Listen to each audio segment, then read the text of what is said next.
बिस्मिल्लाहिर्रहमानिर्रहीम। अस्सलाम वालेकुम फ्रेंड्स, कैसे हैं आप सब। उम्मीद करती हूँ आप सब ईमान और सेहत की बेहतरीन हालत में होंगे और मेरी दुआ है कि आपका आज का दिन बहुत अच्छा गुजरे। आज की मेरी कहानी का उन्वान है तीसरी जिन्स। तो चलिए शुरू करते हैं। वो पैदा हुआ तो अजीब था, न बच्चा न बच्ची, जिन्स तीसरी। माँ हैरान, बाप परेशान। बाप शिकवा कुना मालिक से, रब्बा ये क्या दे दिया। माँ सजदा रेज, अल्हम्दुलिल्लाह मालिक, तूने जैसा दिया जो भी दिया तेरा शुक्रिया। उठा के सीने लगाया। माँ का दूध बच्ची और बच्चियां ही नहीं पीते, तीसरी जिन्स भी पीती है। जूं जूं बड़ा होता गया रौला बढ़ता गया।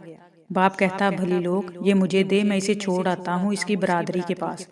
माँ गले से लगा लेती, मैं इसकी माँ तुम बाप, तो इसकी बरादरी और कौन सी।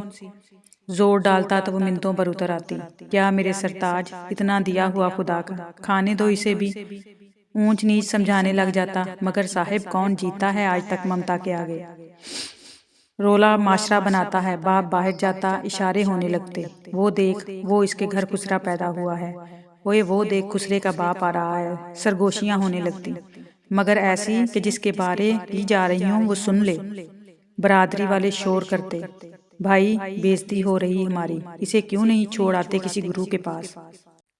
लोग कहते हैं हमें, वो देखो उनके चाचाजाद के घर खुसरा है, मामूजाद के घर खुसरा है। वो पक्का इरादा कर लेता कि आज इसे छोड़ ही आऊंगा, मगर बीवी ना मानती, सो नाकाम रहता। 5 साल गुजर गए, अल्लाह ने मजीद औलाद दे दी, एक बच्चा एक बच्ची। बाप की आंखों के तारे, खुसरे को करीब भटकने भी ना देता। जा माँ के पास। भाई बहन हैरान होते, पर उनको समझ कुछ ना आती कि अब्बा का रवैया हमारे साथ तो बहुत अच्छा है, लेकिन हमारे भाई के साथ क्यों नहीं अच्छा।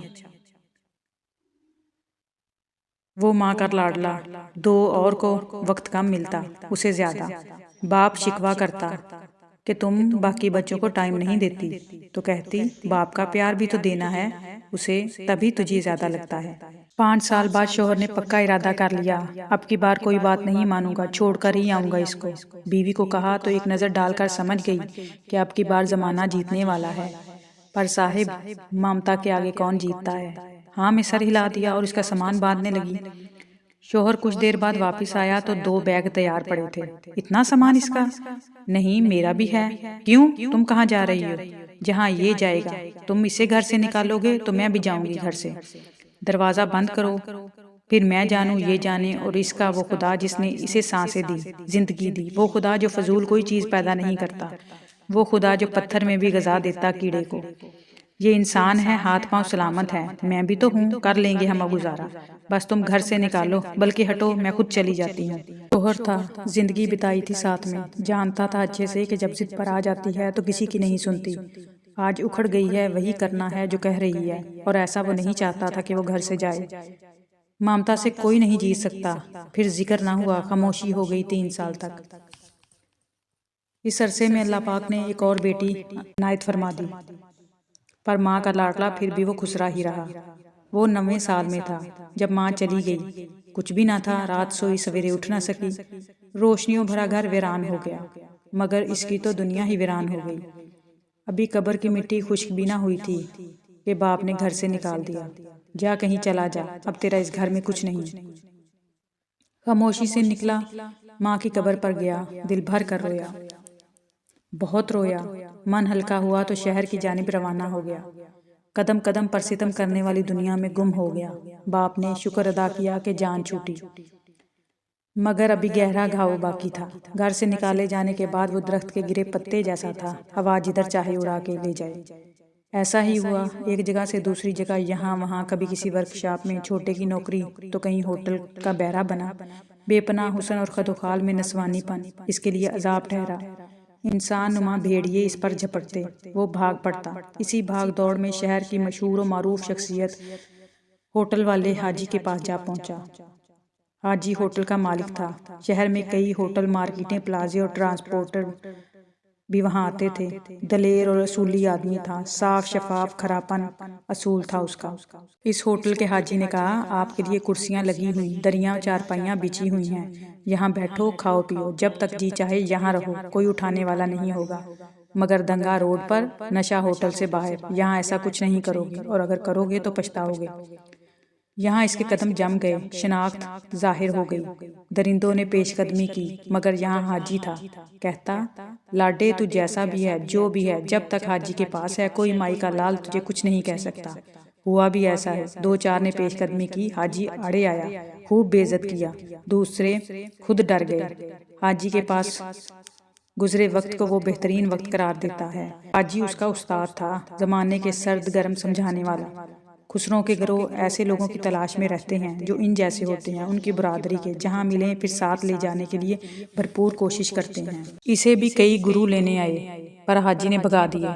गुरु जी, मेरे जीते जी तो ऐसा सोचो भी मत, बाद में जो चाहे कर लेना। ऐसे हाजी साहब की वजह से वो बचा रहा। 2 साल तक वो बर्तन धोता रहा, चाय पिलाता रहा, खाना खिलाता रहा। 2 साल बाद होटल के साथ पान सिगरेट का खोखा पहले वाले मालिक ने बेचा तो हाजी ने खरीद लिया और इसे वहां बिठा दिया। ले लाडे, ये तेरी दुकान, कमा और खा। 17 साल तक वो इस खोखे में रहा। गुरु आते रहे, वो नाना करता रहा, कैसे छोड़ता अपने मोहसिन को। मगर एक दिन मोहसिन खुद चला गया। दुश्मनदार था, उसी की नजर हो गया।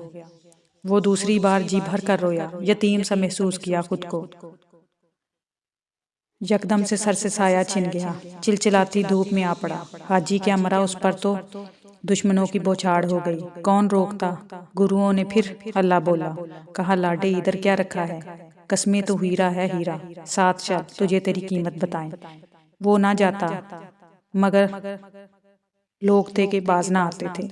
दिन रात पीछे पड़े, कोई ठिकाना तो करना था। सो खोखा चौड़ा गुरु के आस्थाने पे आ बैठा। वो वाकई हीरा था। गुरु ने तराशा तो उसे खबर हुई। साल में ही डांस में माहिर हो गया। स्टेज पर जाता तो समा बांध देता, ऐसा नाचता कि लोगों की नजरें न हटती, हाथ ना रुकते, वेल कराते। ये नई जिंदगी थी उसकी। 2-3 साल यहाँ बीते। यहाँ सब तीसरी जिंस थे। बंटवारा ना था, ना प्यार का, ना जमीन जायदाद का। उसकी वजह से गुरु का ग्रुप सारे जहां में मशहूर हो गया। नाम था, है जी कोई लाडा नाम का खुसरा। गुरु इसे लाडली कहता। इस दिन वो फारिग था। कुछ दिन पहले गुरु ने इसे एक प्लाट लेकर दिया था। इसने सोचा इधर चक्कर लगा ले, वैसे भी इन दिनों धंधा जरा ठंडा है तो क्यों ना उसकी 4 दीवारी ही बनवा ले। यही सोचकर गुरु से इजाजत चाही तो इसने कार्ड झोली में फेंक दिया। लाडली, ये आज रात के प्रोग्राम का कार्ड है, नाम पता ठिकाना सब लिखा है। आज कहीं ना जा, बड़ा प्रोग्राम है, आराम कर। इसने कार्ड पर नजर डाली। बुलाने वाले का नाम पढ़ा, मलिक ताज खान। नाम पढ़ते ही एक सनसनी उसके पूरे बदन में दौड़ती चली गई। कार्ड गिर गया।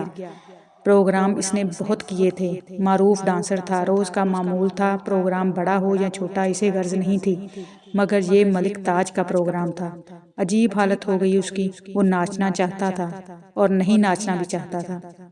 इसने गुरु से पूछा, गुरु, ये प्रोग्राम किसने दिया है? लो लाडी, मलिक ताज पुराना शकीन है, इसने खुद दिया प्रोग्राम, और किसने देना था?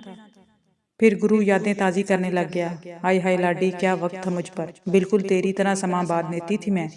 और ये मलिक ताज, हाय हाय क्या शौकीन था। हाय हाय, वो सुनता रहा, हैरान होता रहा। प्रोग्राम एक बड़ी हवेली में था। 2 हिस्से थे प्रोग्राम के। एक में आम आवाम थी, गुरु के मुताबिक 10-20 रुपए वाले शौकीन। दूसरा हिस्सा मोअज़्ज़िज़ीन के लिए था, जहां नोटों की बारिश हुआ करती थी। गुरु को हुक्म मिला था कि खास पीस बचा के रखना। गुरु ने इसे और उसके साथ एक और डांसर को रोक लिया, मगर लाडे ने इनकार कर दिया। गुरु, आज खास प्रोग्राम में बस मैं नाचूंगा, कोई दूसरा नहीं। ओके फ्रेंड्स, आज के लिए इतना ही। इंशाल्लाह फिर हाजिर होंगे नई वीडियो के साथ। तब तक के लिए अपना और अपने प्यारों का ख्याल रखिएगा और मुझे अपनी दुआ में ज़रूर याद रखिएगा। खुश रहें, आबाद रहें। अल्लाह हाफिज़।